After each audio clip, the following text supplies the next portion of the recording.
அண்ணா பல்கலைக்கழகத்தில் முதலாண்டு மாணவர்களுக்கான வகுப்புகள் தொடங்கின. புதிய மாணவர்கள் ஆர்வமுடன் வகுப்பிற்கு சென்றனர். சென்னை கிண்டியில் உள்ள அண்ணா பல்கலைக்கழகத்தில் இளநிலை பொறியியல் மாணவர்களுக்கான முதலாம் ஆண்டு வகுப்புகள் தொடங்கியது. அவர்களுக்கான முதல் நாள் அறிமுக வகுப்பு அண்ணா பல்கலையில் உள்ள விவேகானந்தா அரங்கில் நடந்தது. 2 கட்டமாக நடந்த இந்த அறிமுக வகுப்பில் பிஇ, பிடெக் முதலாம் ஆண்டு மாணவர்கள் ஆர்வமுடன் கலந்து கொண்டனர். பள்ளி படிப்பை முடித்து கல்லூரி வகுப்பிற்கு செல்வதை ஆவலுடன் எதிர்பார்த்ததாகவும், அண்ணா பல்கலைக்கழகத்தில் பொறியியல் படிப்பது தங்களுக்கு மகிழ்ச்சியாக இருக்கிறது என்றும் மாணவர்கள் தெரிவித்தனர்.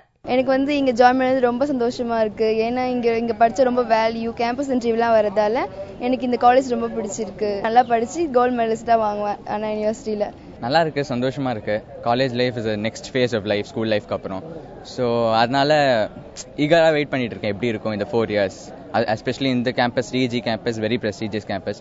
ஸோ அதனால இன்னும் நல்லா இருக்கும் எனக்கு. ஸ்கூல் லைஃப் ரொம்ப ஜாலியாக இருந்தது. காலேஜ் லைஃப் இன்னும் ஜாலியாக இருக்கும்னு எக்ஸ்பெக்ட் பண்ணிட்டு வரேன். அண்ணா யூனிவர்சிட்டியில் சீட் கிடைச்சது ரொம்ப சந்தோஷம். பட் எனிவேஸ் 10th தான் இருக்கு, ஃபர்ஸ்ட் டே ஃபர்ஸ்ட் கிளாஸ்ங்கிறதுனால. தமிழகம் முழுவதும் இருந்து வந்துள்ள மாணவர்களுக்கு உதவியாக அவர்களின் பெற்றோர்களும் வந்திருந்தனர். தங்கள் பிள்ளைகளுக்கு அண்ணா பல்கலைக்கழகத்தில் இடம் கிடைத்திருப்பது மகிழ்ச்சி அளிப்பதாக மாணவர்களின் பெற்றோர்கள் தெரிவித்தனர். என் பொண்ணு இங்க அண்ணா யூனிவர்சிட்டியில் சீட்டு கிடைச்சிருக்கு, மெட்டீரியல் சயின்ஸ்.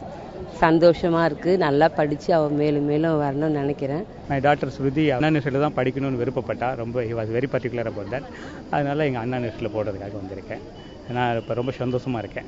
இதுவரை பள்ளியில் பயின்ற இந்த மாணவர்கள் முதன் முறையாக கல்லூரி வகுப்பிற்கு செல்கின்றனர்.